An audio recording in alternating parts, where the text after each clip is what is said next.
Today's day is Thursday, May the 5th, 2022. My name is Christopher James, and I have back with me, it is an honor to have Matthew Ehret, who's an incredible, brilliant man in Canada here out of Montreal. I've learned and continue to learn a great deal about his enormous knowledge and depth surrounding our history of our country and also worldwide. Matthew, welcome back to the program. Thank you for having me back on, Christopher. Always a pleasure. Well, it's great. Well, we had a really great response from the first broadcast we did a couple of weeks ago. And again, I want to thank you so much. It was very informative. So I'm hoping to build upon that here today. So why don't we start with something that I get a lot of questions about with people. They're always speaking about, the monetary system, and they're very concerned because they're seeing all these pillars. They're starting to collapse in the United States with the US dollar. They're seeing the switch that's going over to China. Can we talk a little bit about that? Maybe even, I spoke to it before on how we had our patents taken from us in 73 by Pierre Elliott Trudeau, given to the business of international settlements. I would be great if we could kind of start there of how the creation of money in our country had worked from, the early 30s until 1973, and then things changed. Yeah, sure. And I wouldn't say there's always a rich, I've noticed that there's an oversimplification of the discussion around reactivating the Bank of Canada, which I am for completely. I've been fighting for this for a long time myself. And that was a big impetus behind why I put the Canadian Patriot review magazine online back in 2012. Was a big part of that was to get across a better awareness of how national banking is so vital to have economic sovereignty so that you can actually carry out, you're not just sovereign in name only, you could be politically sovereign, but if you don't control your finance, you're, like Mackenzie King said, it's an illusion. So the thing though, is that there's a sort of, like I said, a romanticization I've encountered from some people who assert that, and I'm not saying this is you, but I'm just saying it's out there, right?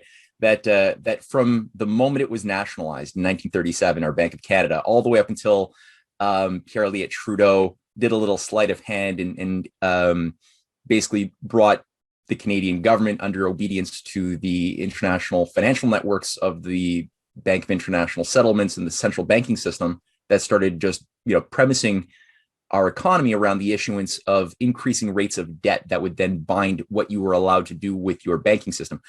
It wasn't all good either, right? There were moments where it was better and moments that it was worse between the 1937, 72, 73 period.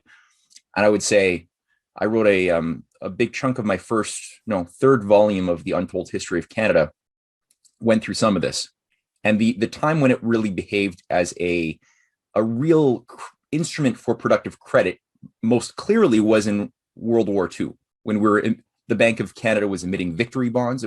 These bonds were what allowed us to monetize our economy, and it was tied to specific projects that people like Clarence Decatur Howe, our Minister of Everything, who was on the ascendancy of that at that time. He was a good man. He had a broad vision of spearheading scientific and technological progress in order to get the type of productive powers needed to win the war, right? So he had an objective, and it was impossible, and he had to make it happen. And the banking system became an instrument to making that objective happen. The problem was, as soon as World War II was over, and many of the better influences around William Lyon Mackenzie King had died already, people like O.D. Skelton, the Minister of Justice as well, there were strong patriotic nationalists who had fought and resisted the one world government architecture of the League of Nations, for example. These were the people. They called themselves Laurier liberals. Chubby Powers was another one. Anyway, these people you'll find many of them died very mysterious deaths in 1940-41, like 4. And increasingly, William Lyon Mackenzie King, who was a bit of a weak personality. He was a good person, motivated by a desire to do good, but at the same time, he got his policy advice from his dead mother and dead cat. He loved doing seances, and that was like a big mystical fetish that he had, which I think a lot of intelligence operatives who were operating in his entourage were able to capitalize off of. And infuse certain advice like, yeah, your mom wants you to have better relations with the British Empire. You'd be like, oh, yeah, really? So he had a lot of baggage, There were still, like I said, though, people like C.D. Howe, who really he was a nation builder. He had a view of really, it was broad. And the problem was that the Bank of Canada became immediately taken over by Keynesians, which are essentially central government loving technocratic accountants. From 1945, there were a slew of these creeps who largely had a lot of turnover from the Royal Bank of Canada. That was their former positions, and the management of the bank became more about managing interest rates and less about emitting credit for development. We had one really strong attempt, which was Diefenbaker, Prime Minister Diefenbaker, who came in 57 and was ousted in 63. And despite the fact that there's a lot of slander against him for having shut down our Avro Aero and a few other things, I think that these are slanders. This is not something he was willfully leading. He didn't want that. But what he did want is from the earliest point when he was elected, which was, I think, the only example of a populist candidate who ever became prime minister, who didn't come from either Toronto or Montreal. And, he was elected on a populist mandate, primarily with the blue collar farmers, the workers from the West Coast. And it just completely, he's kind of like a Trump style candidate of those days, who modeled himself. He loved Lincoln and he loved FDR. And the problem was he also loved Queen Elizabeth II. And he was kind of just like William Lyon Mackenzie King. He had, as many Canadian statesmen do, some fatal blind spots where he prided himself on receiving Privy Council briefings, sometimes even from the Queen herself every single week, which even after he was ousted by a roundtable Rhodes Scholar coup d'etat, which ousted him in 1963, even despite that fact that he had enough information to know that his own civil service, his own deep state, working on behalf of the crown, had destroyed everything he tried to do for 6 years, from the Northern Vision, the development of Arctic science cities, and opening up rail into the north. That was all sabotaged. The utilization of the Bank of Canada, which he wanted to use and take control of to emit productive credit for the opening up of the north. As he said, the way that Johnny MacDonald opened up Canada from east to west, so he said that our job will be to open up Canada from the south to the north. And he had sponsored $78 million of engineering feasibility studies. You could see these reports online with the designs for what these nuclear powered domed science cities were going to be as part of the new opening, the new frontier. And again, like, he had a big fight with the Bank of Canada. It was the only time in history that a governor of the Bank of Canada was fired by the prime minister. It never happened before. And it was his name, not Fulton. The name is escaping me all of a sudden, but it was a Rhodes Scholar. So the actual Coyne, and James Coyne, that's him, was the governor of the Bank of Canada. He was an Oxford Rhodes Scholar. He interfaced thus very closely with people like Davy Fulton, one of the cabinet ministers under Diefenbaker, who was also a Rhodes Scholar. And it was under Fulton's cabinet that you had these weird, creepy, they called them Fulton's boys, people who were like Michael Pitfield or Michel Lalonde, all of these guys who ended up working very closely as part of Pierre Elliott Trudeau's inner circle, and were part of the extraction of Christianity, that whole operation to create a technocratic quiet revolution, which is more like a color revolution in Quebec first before it could be done more broadly. These were all the same networks. And so you can see that there's this like evil hive that had a certain control center. And again, Diefenbaker had this thing within his own administration, kind of like what Trump had to deal with, often with traitors in his own immediate entourage, Bolton's place there, Pompeo's place there, to sabotage the positive initiatives he was trying to do. So that's what Diefenbaker was dealing with. He found himself ultimately at the heart of a concocted media scandal led by Coyne. His son, Andrew Coyne, is still an author who's a high-level influencer with the National Post.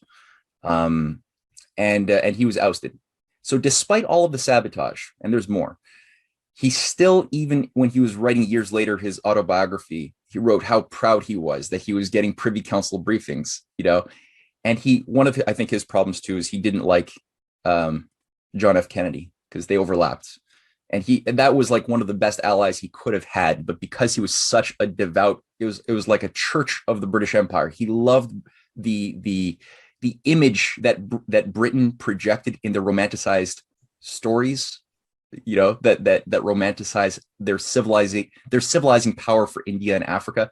He actually believed this garbage, which, he's naive. And because of that, he also believed that he was superior to the Americans and the American experience. And thus, these types of conversations didn't go well with JFK, who was a devoutly patriotic Republican. Anyway, so they didn't get along, and he lost a potentially potent ally. But one of the things that was really powerful, and I think a great lesson for everyone even today, about how the Bank of Canada should have worked. He had speeches going through this.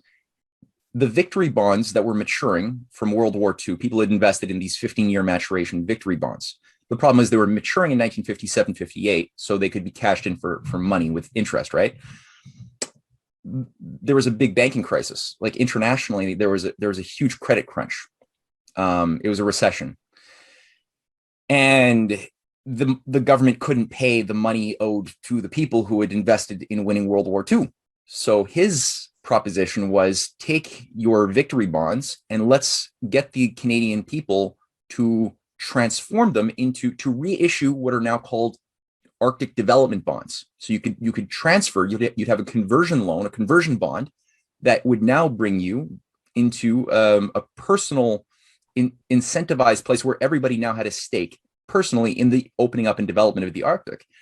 And it was a great idea. That's actually the way that Abraham Lincoln functioned with his 520 bonds in World War II that coincided with the greenbacks. So when Lincoln bypassed the private usurious banking cartels of Wall Street, that was always a British fifth column operation inside of the USA. These organizations were trying to ensure that Lincoln would lose the Civil War, right? And so one of the techniques they were using was to say, well, yeah, we'll give you the loans you need to pay your soldiers, but it's going to be at 30% interest.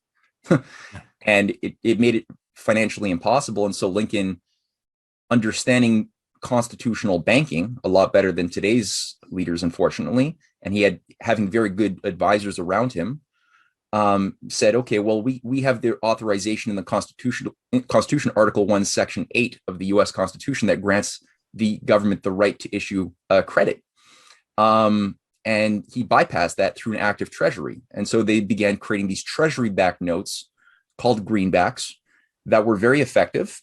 Part of what also provided liquidity and monetization, as I mentioned, were these 520 bonds that matured between 5 or 20 years, issued by the government. Everybody could have a stake thus in the development of things, not only like the war, but also around the larger scale development, like the Transcontinental Railway. That's how that was built.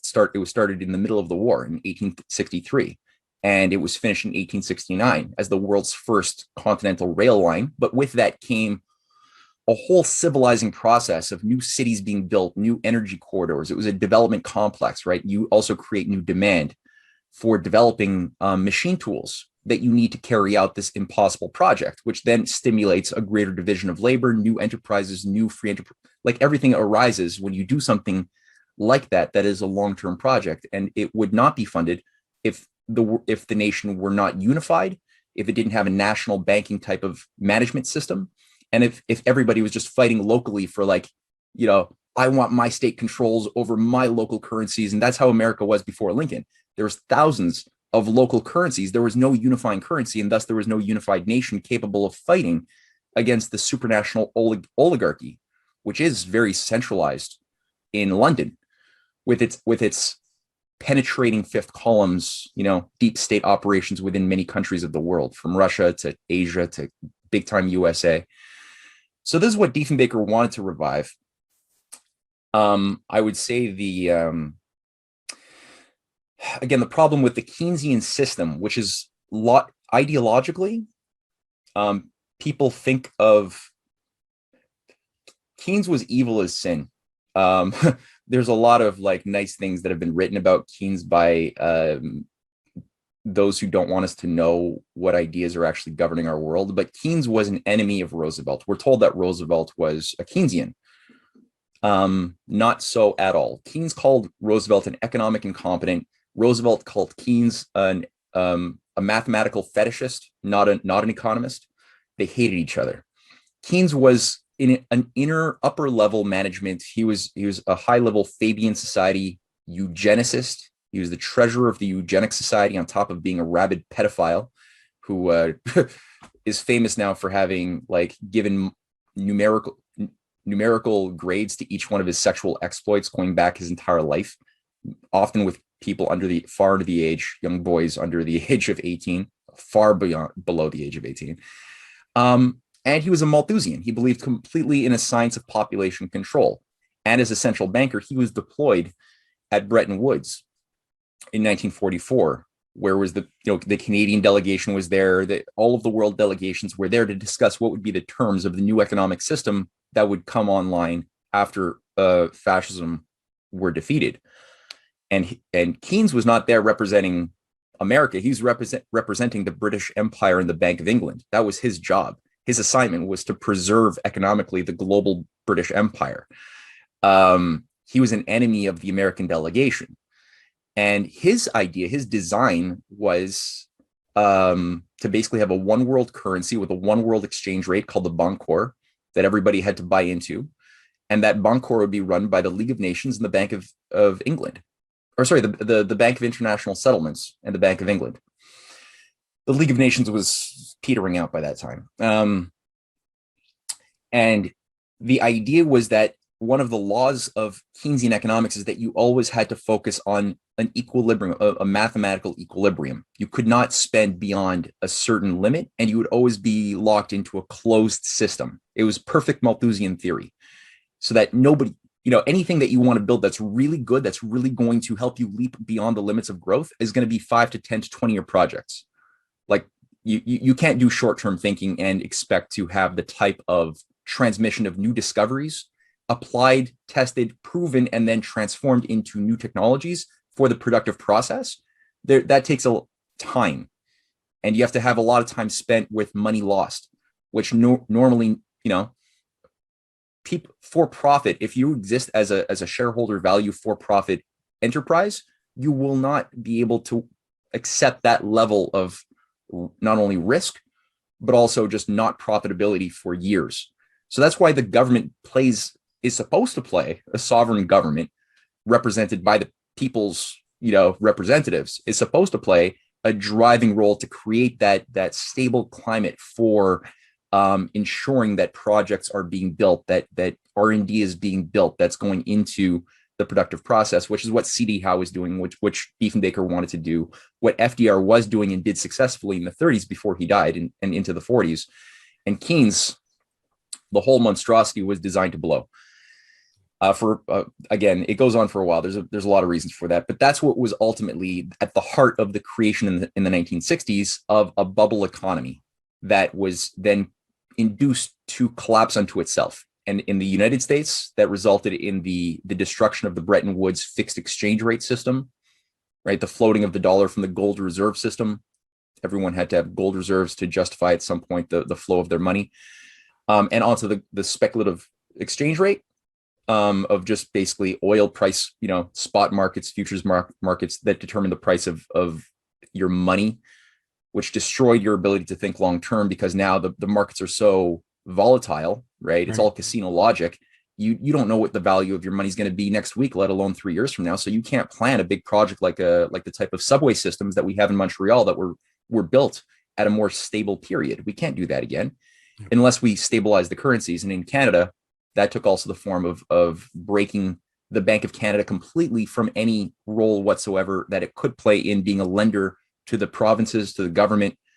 And instead it just became like, an interest rate manipulator to just service the the mathematical formulas of the Bank of England. Well, once Nixon took, it was 73, I think it was, he took the United States off the gold standard.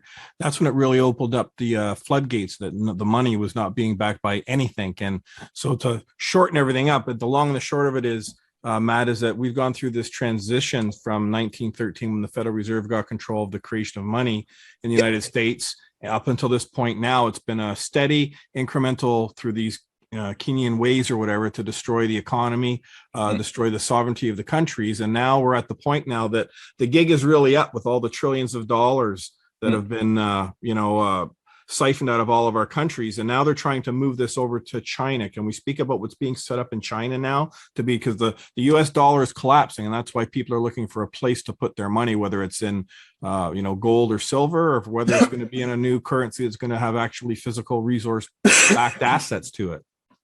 Well, you just got at the kernel of the whole thing. Yeah, that's right. So there's currently at the moment, three competing paradigm or concepts of what value should be. There's those who are holding on to the old 1971 to 2021 called, neoliberal globalized order, right? So that was a paradigm that was set into motion by, like you said, Kissinger. It was premised around the idea of nation states playing no role in the economy, just greed is good, deregulate everything.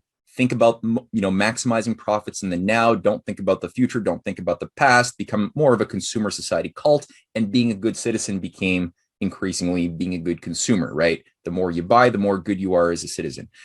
That was always designed to blow. Like, let me just get that across. Kissinger, who was brought online to this within this great game early on in the late 50s, he was privy to an agenda that was already being discussed by the Bilderberger groups that he became an early member of, that was created by Prince Bernhard in 54, of how do you get the viable Judeo-Christian Abrahamic faiths in the nations of the world that had a certain ethic of loving progress, technology being the ways that we would overcome the ills of war and famine and disease and starvation. That was the idea. That's why progress was seen as a good.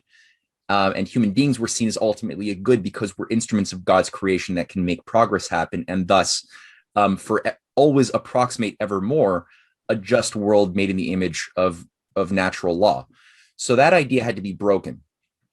People like JFK, many of those leaders, if you want to know who was representing that, look at whatever leader between 1959 and 1969 was killed, and you'll probably get a sense. Look at what they're doing, and then you're going to see who was actually trying to invoke and defend that spirit. So Kissinger was part of this oligarchical agenda that wanted to overthrow that, but you couldn't just overthrow it, because just to tell people like, no, your actual nature is to be a virus, a cancer, and you're overpopulated and you should be depopulated and consume less. Just telling people that would not sell. So they had to figure out a way to get people to do it themselves. How do you get people so sick of what they think their freedom is that they would willingly embrace tyranny to give them some dignity back? And the way you do that, and it's been done for thousands of years, this is an old formula, is you just say, okay, your freedom is your freedom to do whatever the hell you want. And greed is good. And again, that whole idea of just becoming, of maximizing profit as much as possible resulted in what seemed to be monetary growth for a period. But really the effect of globalization was to get basically just nation strip countries, right? Everyone lost their ability. All the industrial countries lost their economic independence. They no longer had factories. They couldn't produce for themselves. They became more dependent upon cheap labor that had to stay cheap and thus stay poor overseas. That would be in sweatshops, working for 25 cents a day. And economic hitmen were there in the IMF, the World Bank, keeping everybody addicted to conditionalities, usurious debts, and the debts became the dominant thing, whether national, whether individual debts. The whole system became wired to debt slavery. And so that was a bubble. The speculative activities of betting on these debts and securitizing the price of the debts and insuring them, calling those things creative financial instruments or derivatives, that was always a fraud. You should have been thrown into jail for doing things like that in saner times, but especially after the 80s, this became common practice. And now this is like 20, 30 times more than the world GDP are these derivatives that's a time bomb. So all of this was set up to be a time bomb that would blow.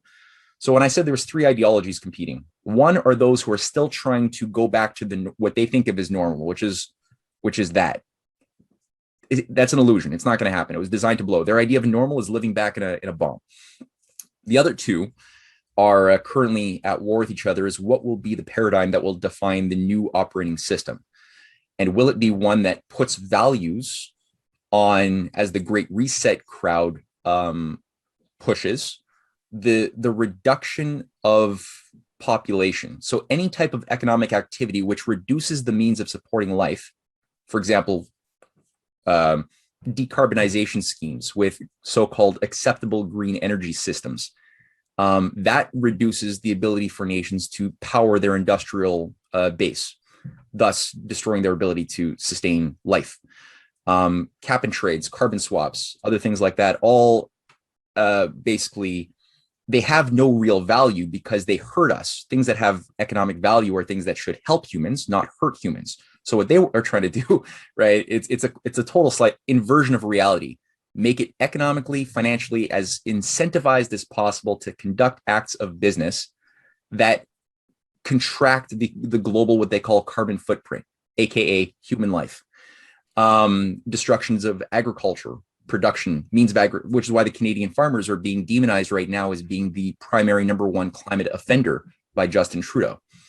Same thing for the US farmers as well, who are being even now paid to just destroy their crops, paid even more than market value to destroy their crops, not even to use it. Biofuels, which 40% of US corn production, you think it goes to corn to eat? No, there's 15,000 people starving every day on the earth to death, mostly in Africa, that would love to eat some of that corn. But no, we use it for biofuels. And that's been the case since George Bush Jr., all to save the environment, because apparently biofuels are somehow qualified as renewable resources. So we burn our food as policy, all that to save nature, right? So that's what the second paradigm, the anti-human Great Reset economic order. And then the other one, as you pointed out, is premised a lot more on physical growth paradigm. So here we have what you see coming out of the Eurasian Economic Partnership, especially the figure. I think it's really useful to read the writings of the Russian economic advisor and minister of Eurasian integration, Sergei Glaziev, who's increasingly found himself on the ascendancy in the last few months. He had been pushed to the wayside for a period too long, I think, where Russia has had Western IMF affiliated ideologues running their central banking, and thus doing what Diefenbaker's enemy Coin was doing as the governor of the Bank of Canada, which is contract the money supply, keep the Canadian dollar tied to speculative instruments, constrict, make money less available when there's an economic crisis, not more available. Diefenbaker is like, no, you need to make more money available so that we can build things that will then help create real value that will then extinguish the debts that we currently are being drowned by. So you have to create more value than currently exists. And you can only do that by these beautiful big projects. That's what Glaziev has been trying to do with the opening up of the Arctic.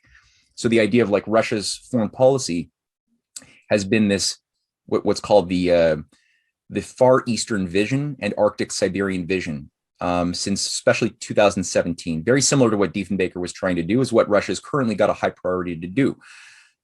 So Glaziev and the nationalists who have been fighting to get this done have been fighting with the IMF traders inside of the Russian central bank, which is a private central bank still. It was really enshrined as such in 1991 under the collapse of the Soviet Union.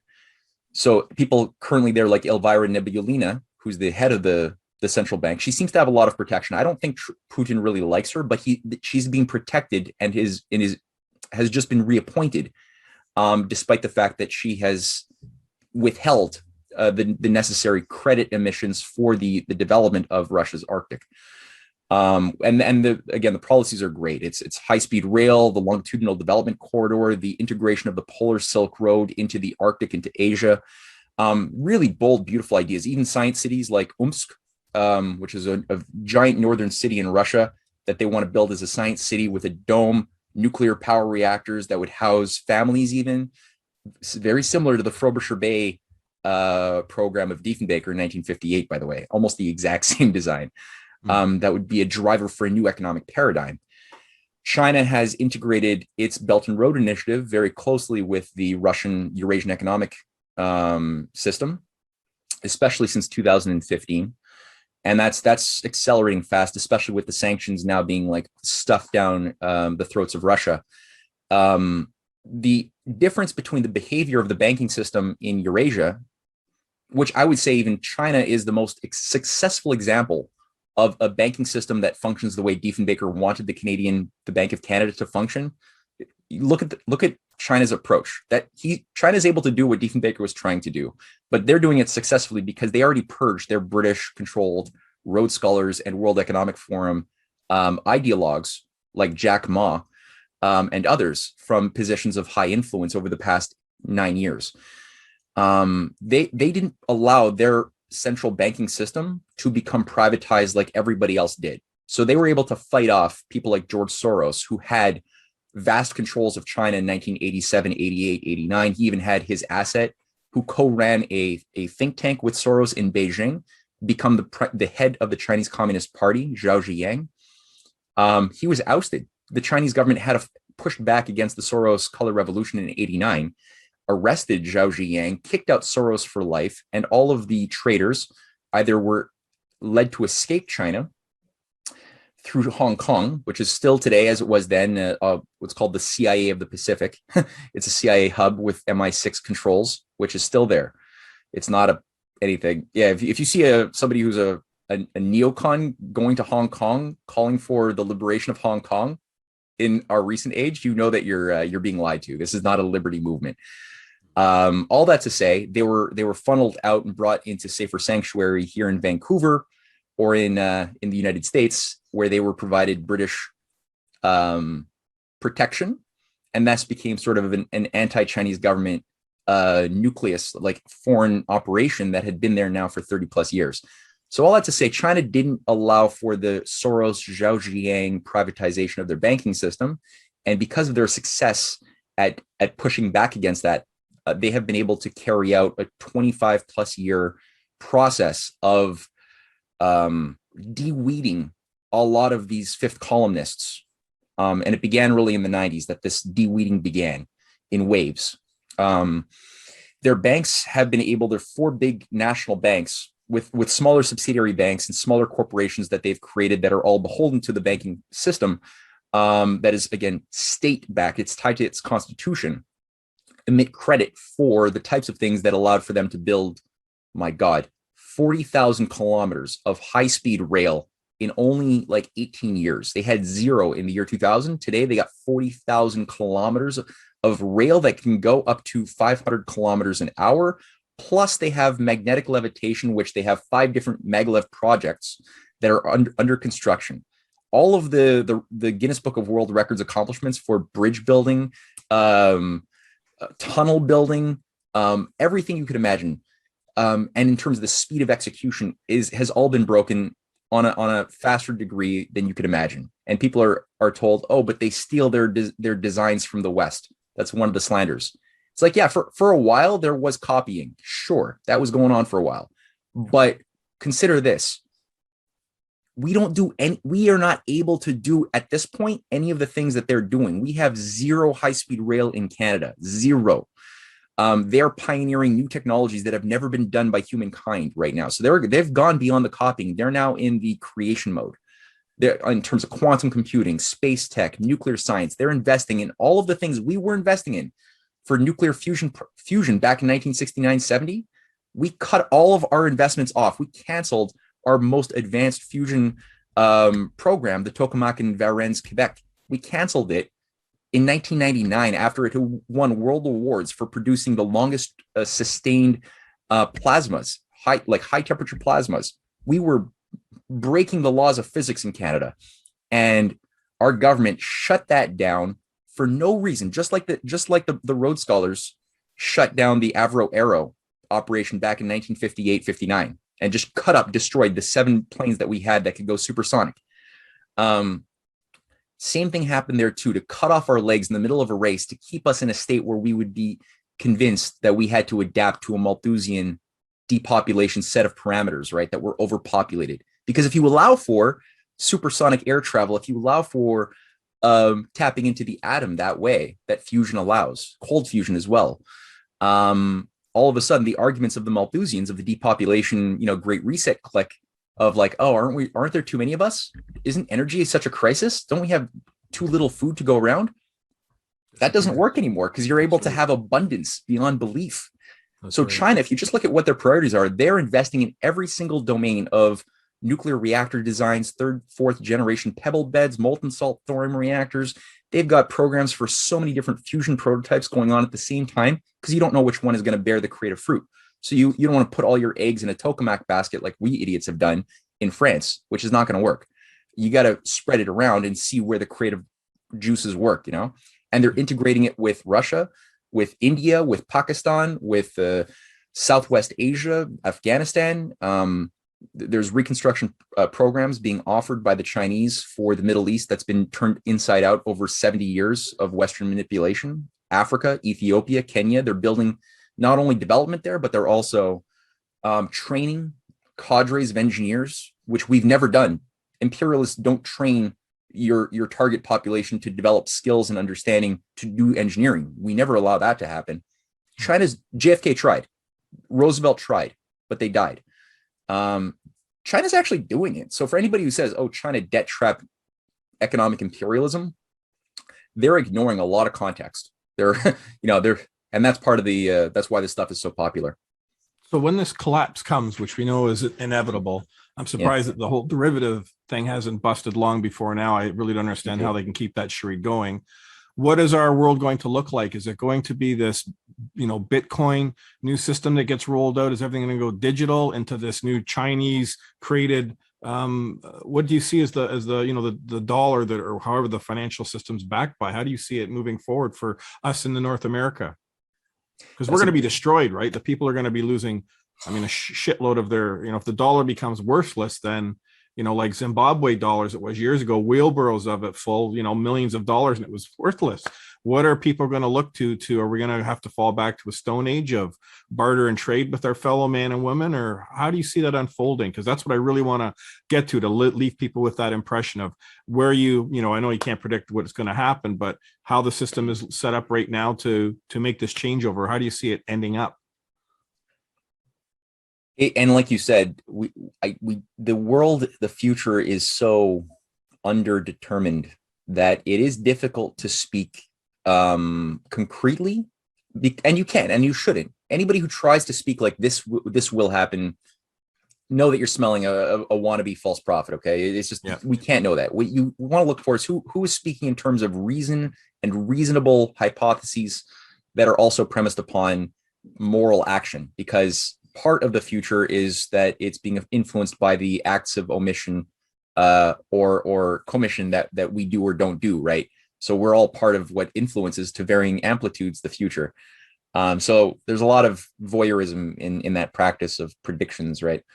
Now, I don't think you could take any. There's a category of futurists who I think you could discount, and they're using a method of trying to extrapolate past trends into the future. So, the experiences of it kind of works if you're an astronomer looking at the orbit and you want to know where is Saturn going to be in 2026 and January 30th or something. Yeah, that works because it's a relatively predetermined orbital pathway around, certain gravitational constants around a sun. And it has no free will. Like a planet can't choose to not be a planet, right? To just go in a zigzag formation. Right. It'll obey what its laws set it out to do. Yeah. Human beings, our laws are more than that, because we have this quality of being made in the image of God. And as such, we have the freedom to be stupid, to live not by wisdom, though the mandate is to align our thinking, our feeling, our passions into harmony with what our minds can know is true. And for sure, it's not always going to come into alignment. Sometimes you do things that you should dutifully do, but you don't want to. The idea, though, is as you mature, your emotions are brought and matured into harmony so that you increasingly want to do those good things. You find reasons why you should, and thus you end up actually, enjoying eating broccoli or not eating too much cake, right? And so I think the thing here today is that the future is not something you could take as a past trend and just forecast it in a mechanical way.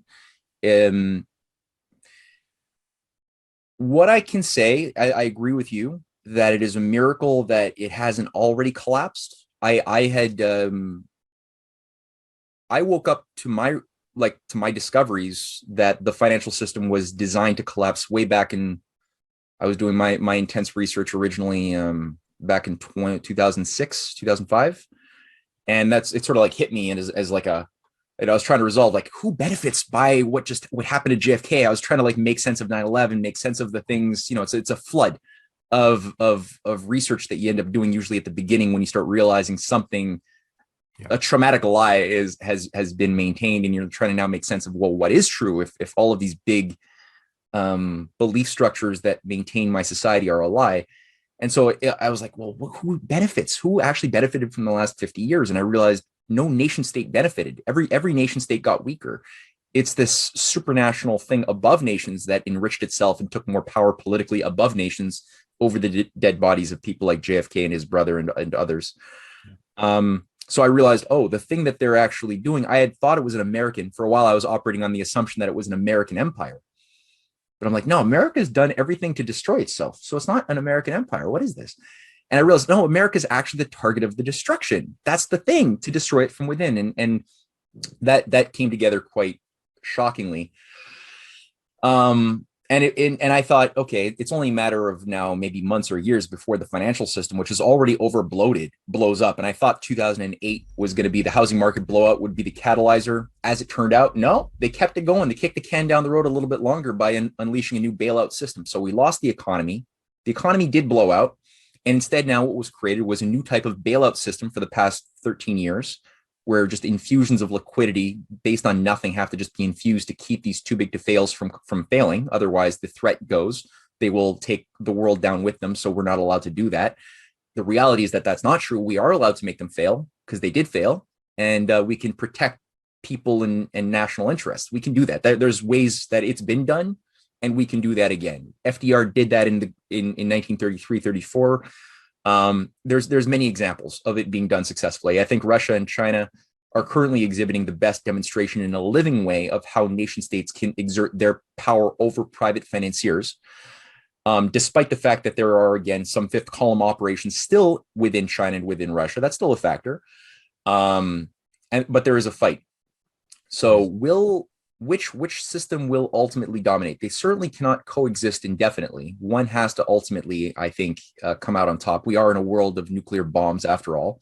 There's only like so much time you can tolerate without having these things used. And when a nuclear war starts, it's not like a little conventional war of like, let's launch one nuclear bomb and let's see how you respond. No, it's everything goes at the same time. So you can't tolerate these two systems. And obviously, if one system, which is the one we live in, is triggered to blow, as it is being triggered to blow, it's going to be very turbulent. It's going to be very chaotic. It's going to involve a lot of trauma, shock therapy, but it's also not viable for very long either, because the oligarchical system that we live under demands mediocrity on every level, moral, intellectual mediocrity. Look at their agents of influence that they put into positions of power, like Justin Trudeau or Biden. And these are like low level intellects. I don't even want to say that they have an intellect. They're general, the people running the military are like only acceptable if they're LGBT XYZ, like there's nothing qualifying anybody to be in corporate, in military, in any type of governing structure that has responsibility. It's all based on critical race theory. So that's mediocre. The population is induced to become more and more mediocre. Look at young people today under the age of 30. They don't have an attention span to read a chapter in a book, right? Let alone a book. And their values are all inside out at this point, right? They go to bed stressed out, crying with their eco therapist on the phone, because they've all been given a guilt complex that we're human viruses destroying Mother Gaia. This is like the new economy is psychotherapy for eco guilt.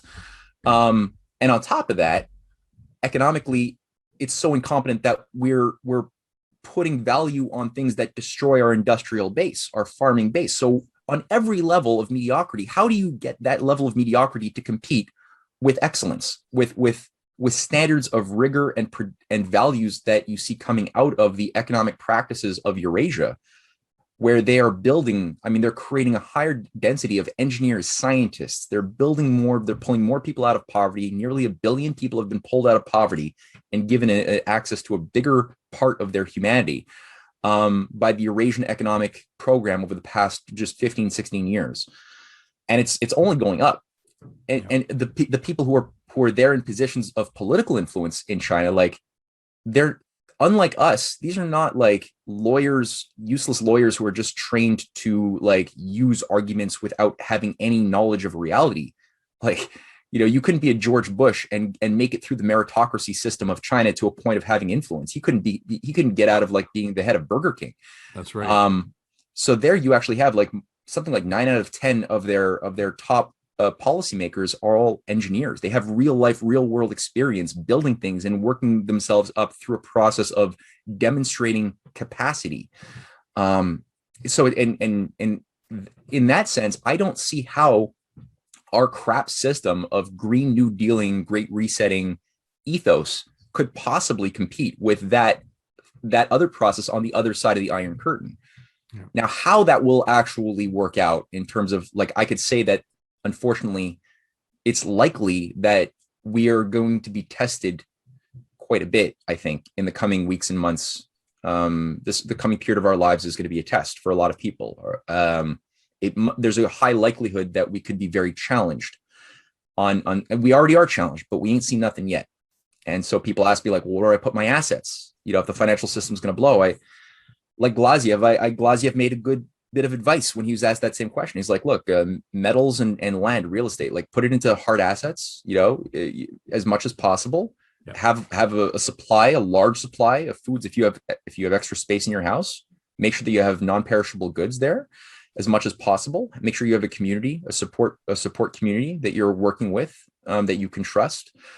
And if you're able to run for office, if you're able to make waves, I know you're making waves, Chris, on a legal level to amplify truth. And if you can run for office to use that platform, as I know many of my associates, my friends are doing in the United States, around the better part of the Republican groups is where I see most of that resistance happening.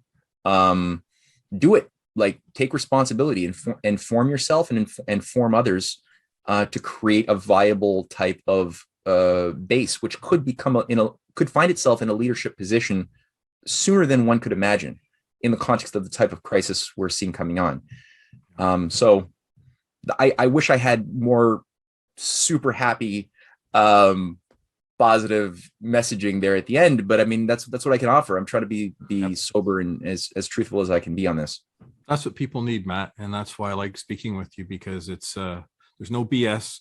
We're not here talking about our opinions, or we can give our opinions about what we may think may happen, but the facts of the matter that all these foundational pillars that they've put in place to destroy our countries, our sovereignty that's been put in place for a very long time, it's finally now coming to fruition. And I'm grateful for you, all the work that you do. I get the chance to see your weekly emails that you put out. They're absolutely phenomenal. So for people who have not already subscribed to you, how can they reach you, Matt, and any of your books that they can purchase? I wish I had more time to really research up on your stuff, but it's... Yeah, do I have any of the books here? Oh, they're all in the other room. Yeah, sure. Well, they can buy I've got... Thank you, Chris, by the way, for putting out this platform and just being a channel for truth. Oh, my wife just heard me. Thank you, baby. Oh, great. All right, so books. So the new book series that my wife and I co-wrote is the Clash of the Two Americas, volume 1. Here, I'll just throw it out there. Okay, so volume 1 on the Unfinished Symphony, USA from 1776 until 1890, the death of 1901, the death of McKinley. This one is the open versus closed systems collide with JFK and Zbigniew. going through just the battle in the 20th century. And then the new one we just published this week that closes the trilogy is the birth of a Eurasian manifest destiny, with Ben Franklin looking cheekily at the audience with a little curtain being unveiled, showcasing the Belt and Road Initiative, the new Silk Road of Eurasia. The punchline being that this is the fulfillment in many ways of the type of orientation that Ben Franklin had tried to put into motion back in 1774, 75, 76, which was subverted from within the USA. And quite ironically, the countries that people associate as being the most anti-American countries are the ones who are actually expressing, it could still be sabotage, don't get me wrong, but they're the ones that are most clearly expressing Ben Franklin's and the founding fathers' designs for an economic paradigm. So there's that. They could buy that off of my website, CanadianPatriot.org, including the 4-volume Untold History of Canada series as well. The Rising Tide Foundation that I co-manage as well with my wife, Cynthia, who's a writer at Strategic Culture with me. That's risingtidefoundation.net. And I think people would have a lot of homework. I mean, that's a lot to throw at people. So I'll just stop there. I know. Well, it's there's a lot of people out there actually that, I wasn't one that was for reading back in the day for learning, but there's a lot of people, I am now.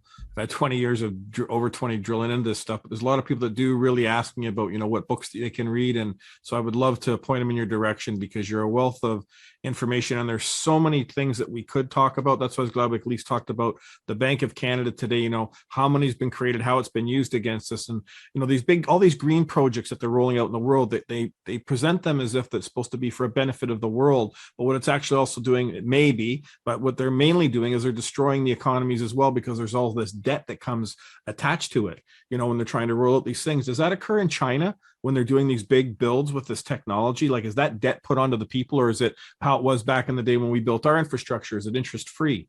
How does that work? It's much more reasonable. There's very low level interest, very low interest associated with the primary debts for the big projects, and they're all long-term debts. So the debt maturation levels are very long-term. There's no obligation to pay back in the next quarter, next 2 quarters, the way we have.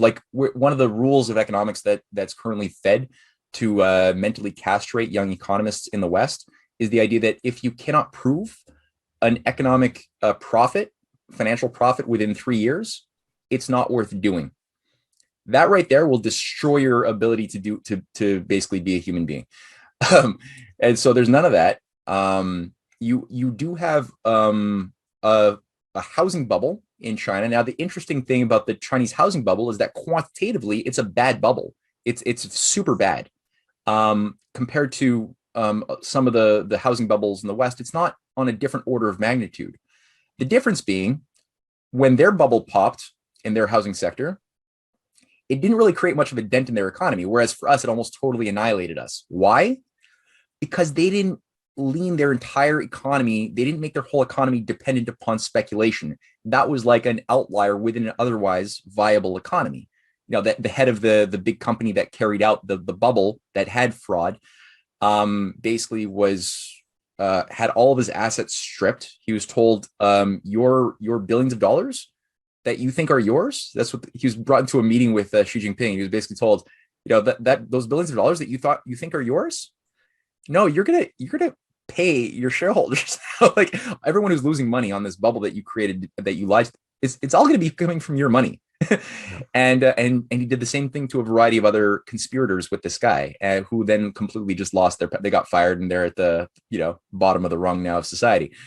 So all that to say, it's got imperfections, as all things do in the material world, but it's overall operating on a principle that is not creating debt slavery. No.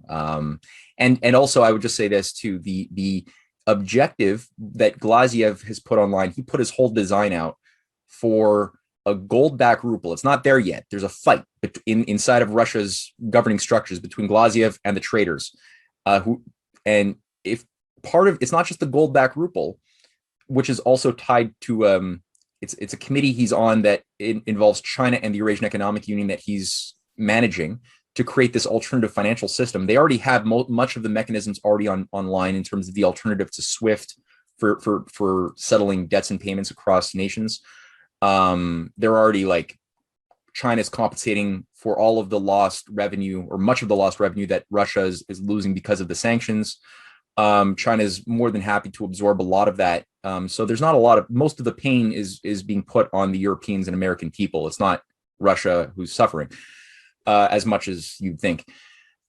But it's also based on a basket of commodities. So Glaziev has also said that we want about, anywhere between 15 to 20 vital commodities, as well as gold, to be the basis upon which values are going to be determined. Because a commodity, whether it's wheat, whether it's gold, another form of mineral, machine tool capacity, these are things that are measurable in the physical reality. You cannot have fewer production powers to produce those commodities at the same time as the monetary system increases its quantity of money.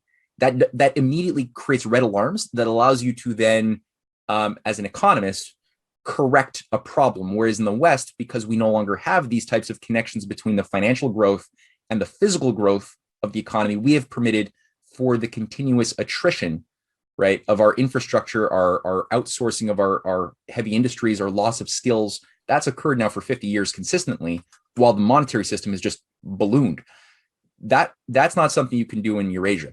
Vital. And if we're going to survive into the 21st century and beyond, it's because we finally come into adherence with that scientific reality. This is not a social theory of economics. This is a hard science fact that we have to adhere to and abide by as part of natural law. And if we don't, then I don't think that we're long for, we can't avoid it. Avoiding a dark age is impossible. So we have to do that. Well, this has been fantastic, Matt. I want to thank you so much for coming on again. And again, I'd love to bring you back in a few more weeks. There's a lot of stuff that's coming down the pipe here. And I think it's going to be, as you said, very interesting in the next weeks and months before us. We're not going to have to wait too long for some of these big shoes to drop. Because this truth is coming out worldwide. It was nice to see Dr. Paul Alexander come forward and say, we've been lied to surrounding COVID-19. It was finally great for them to start to put the points to Trudeau and Tam in them. So there's a fight that's coming. So that's why people need to be armed with this knowledge so that they can understand when they're rolling out whether these new things are financial. Look at Trump, right? I was surprised he's doing this whole gold card or whatever, and you get $4,000 or something and pays for your food and your gas and that. I don't know what any of that's about. It's like it's another version of the basic income, guaranteed income that they're trying to roll out, which I think is just another way of making people lazy and destroying the economies, controlling everything. If people don't have that, free will, that spirit, that gumph to go out there and I'm going to make a name and a life for myself. If everything's handed to them, they're going to just make everybody willful, useful idiots. So that's why it's important we talk to people about the finances and what's coming, because a lot of people are very concerned. And I direct everyone over to your website quite a bit because there's an enormous amount of information there. I can't even get through the bloody emails you always send me. It's so great. But I really want to thank you for being here, Matt. And hopefully you'll come back in a few more weeks. And thank you again for all that you're doing. I truly appreciate it. Thank you, Chris. God bless. God bless.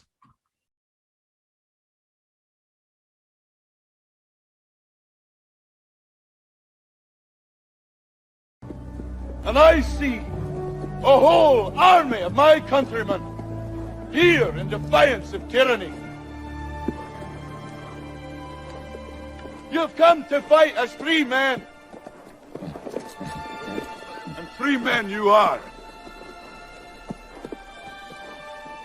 What will you do with that freedom? Will you fight? Against that?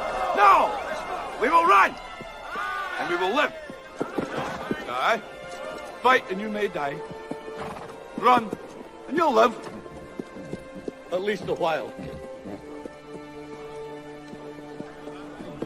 And dying in your beds many years from now, would you be willing to trade all the days from this day to that for one chance, just one chance, to come back here and tell our enemies that they may take our lives, but they'll never take our freedom!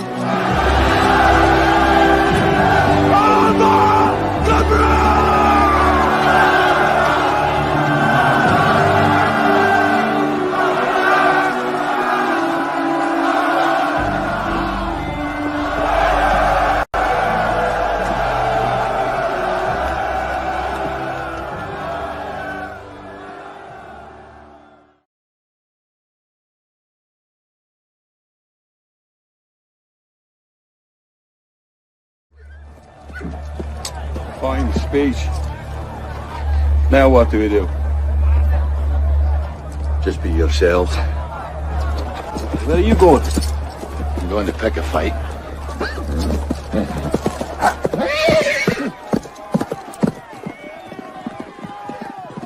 Well, we didn't get dressed up for nothing.